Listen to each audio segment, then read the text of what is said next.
కర్మ ఎవరిని విడిచిపెట్టదండోయ్. ఒకవేళ భగవంతుడైనా కాస్త ఎక్స్క్యూజ్ చేస్తాడు, కొంచెం కన్సెషన్ ఇస్తాడు, కొంచెం ఎగ్జంప్షన్ ఇస్తాడు. కర్మ చస్తే ఇవ్వదు.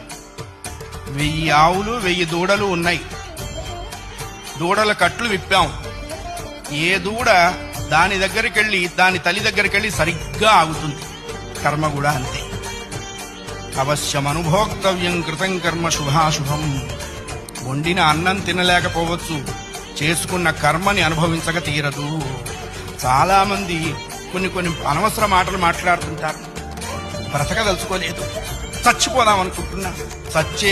చావుడేటువంటిది ఏదో ఏటీఎం కార్డు పెట్టంగానే డబ్బులు వచ్చినంత ఈజీ అనుకుంటాడు. నువ్వు అనుకోంగానే చచ్చిపోతే నువ్వు చేసిన కర్మ అంతా ఎవడు అనుభవిస్తాడు? కర్మానుభవం అనుభవించడం కోసమైనా అది నిన్ను బ్రతికిస్తుంది.